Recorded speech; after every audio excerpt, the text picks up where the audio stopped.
And for our last story today, let's turn our attention to the Democratic Republic of Congo. As the country moves to tighten control over cobalt exports, President Félix Tshisekedi has issued a warning. Imagine controlling the mineral that powers the world's clean energy revolution, a metal buried deep beneath African soil, capable of fueling electric vehicles, powering smartphones, and driving the global transition toward a greener planet.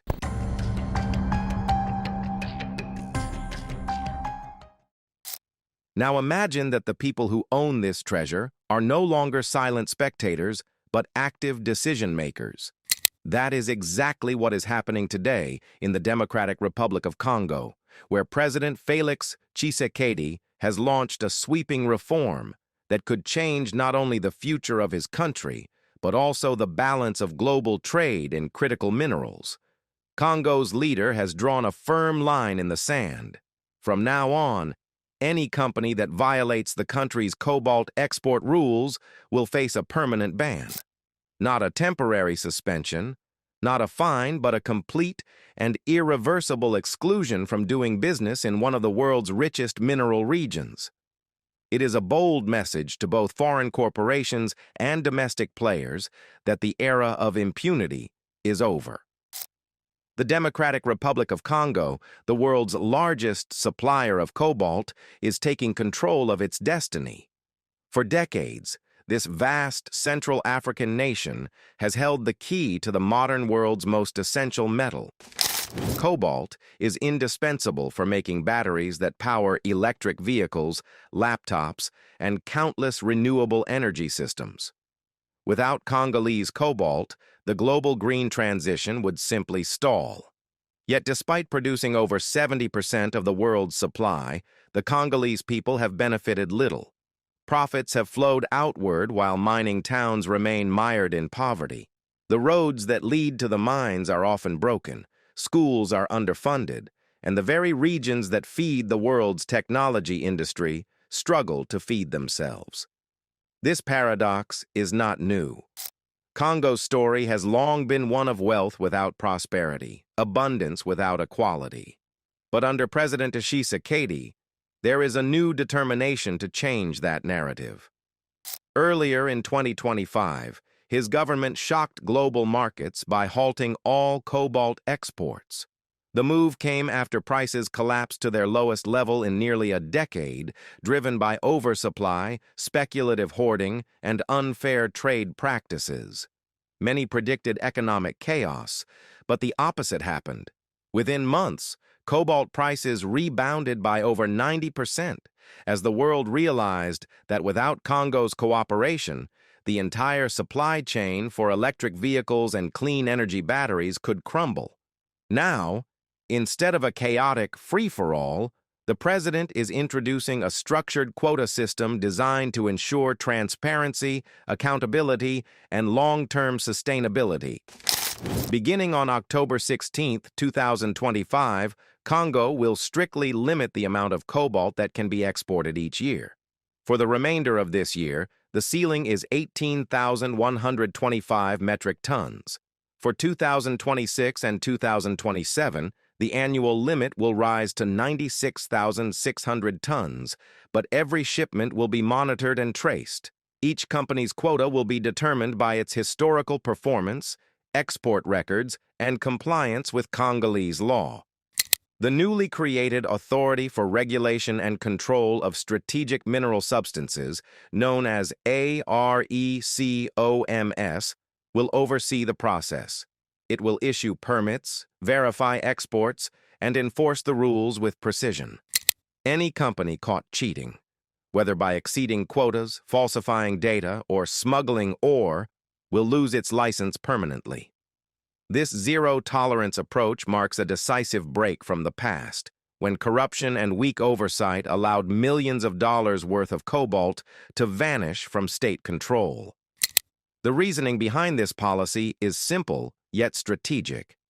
By regulating output, the DRC can prevent market gluts that crash prices and erode national income. Cobalt's value has always been unstable. When demand spikes, prices soar. But when production outpaces consumption, markets collapse. The new quota system is designed to protect both the economy and the workers who depend on mining. It is a form of mineral self-defense, a way to ensure that Congo's resources are managed responsibly and profitably, rather than being dictated by global speculation. The timing is crucial. As demand for electric vehicles and renewable energy storage rises, cobalt has become one of the most sought-after resources on Earth. Yet most of the raw ore extracted in Africa still leaves the continent unprocessed. It is shipped to foreign refineries, where it is purified, transformed, and sold back to the world at many times its original value. President Tshisekedi wants to change this dynamic. His vision is for Congo not only to export minerals, but also to build an industrial base capable of producing refined cobalt, battery components, and eventually electric batteries themselves. This plan has already begun to take shape. The government has signed agreements with partners from Asia, the Middle East, and other regions to establish processing plants and battery precursor facilities inside Congo. The ultimate goal is to transform the country from a raw material exporter into a manufacturing hub for the global energy transition. When fully realized, this could turn the heart of Africa into a new center of industrial power, providing jobs, technology transfer, and a stronger voice in international markets. Reactions to the quota system have been mixed. Some mining giants, such as Glencore, have praised the decision as a stabilizing force that will prevent reckless overproduction. Others, particularly certain foreign companies with large stakes in Congolese mines, have expressed unease. They fear that strict quotas and the threat of permanent bans could disrupt supply and profits. But from Kinshasa's perspective, the message is clear. Stability comes through discipline, not chaos. The government insists that honest, law-abiding operators will thrive, while those seeking to exploit loopholes will be removed from the market. Beyond economics, the policy carries profound political meaning. It represents a broader struggle for African sovereignty over natural resources. Across the continent, nations are reevaluating how their minerals, oil, and agricultural products are managed. From gold reforms in Burkina Faso to lithium restrictions in Zimbabwe and diamond policies in Botswana, Africa is asserting greater control. The DRC's new cobalt regime is part of this continental awakening. It tells the world that Africa's resources will no longer be treated as giveaways. They will be leveraged for development, dignity, and self-determination. Implementing this system, however, will not be without challenges. Congo is a vast country with porous borders, and smuggling has long been a problem. For the quota system to succeed, the government will need advanced monitoring tools, digital export tracking, satellite mapping, and cross-border cooperation with neighboring states. ARICOMs will have to ensure that the rules are enforced fairly and transparently to avoid undermining investor confidence. The goal is to build trust in a new kind of resource governance, one rooted in law and transparency, not in favoritism or secrecy. Economists note that this approach mirrors the logic of oil-producing countries that manage output through production quotas.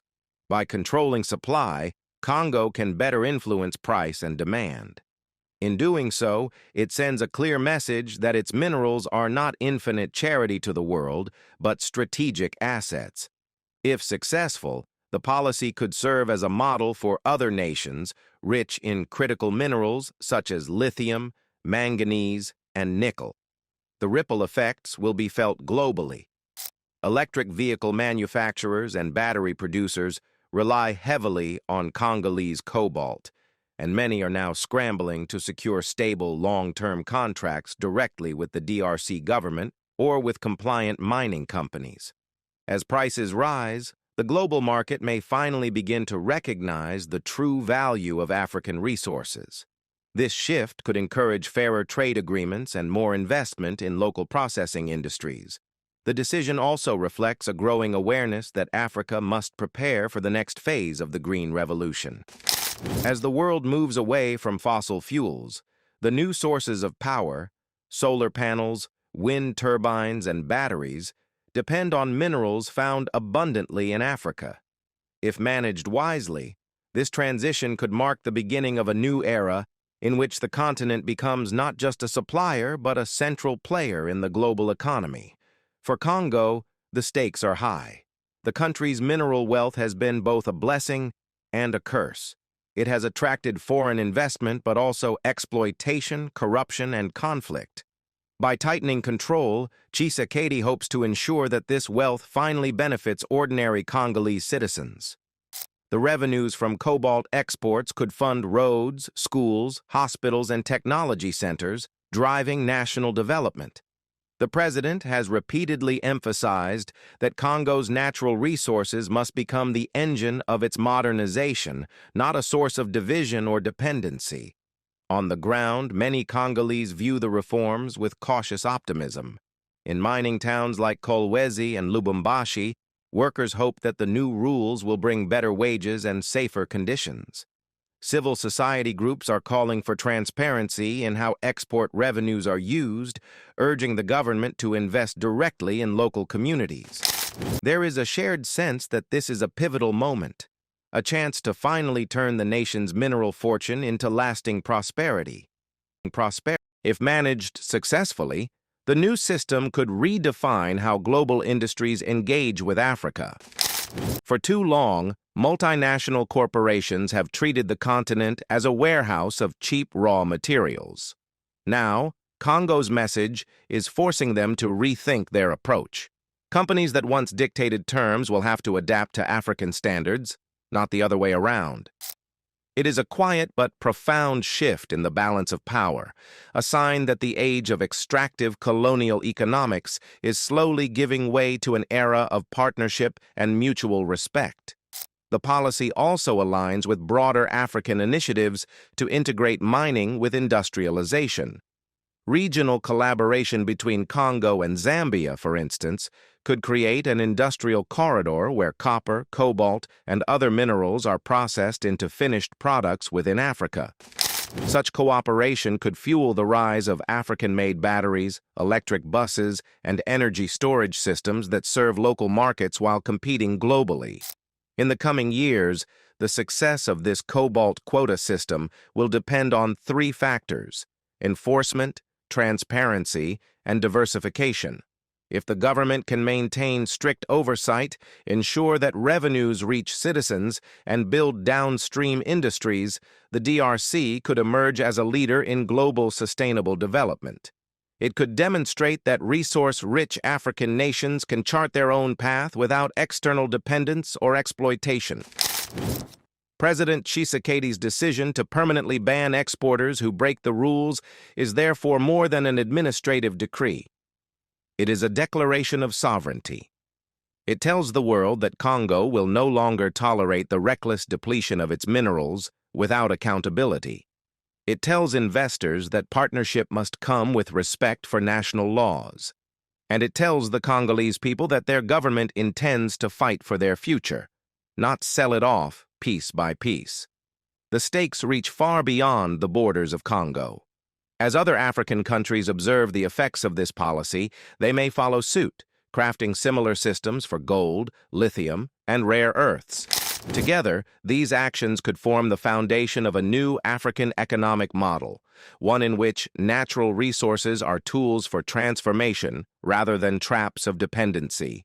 For now, the world is watching. The roads of Katanga are once again busy with trucks loaded with cobalt, but this time under stricter supervision. In government offices in Kinshasa, officials monitor data screens tracking every shipment, every metric ton. The message to all who do business in Congo's mines is unmistakable: play by the rules or lose the privilege forever. This new era of accountability could redefine how Africa engages with global industries. It could finally turn the continent's natural wealth into a source of dignity and progress.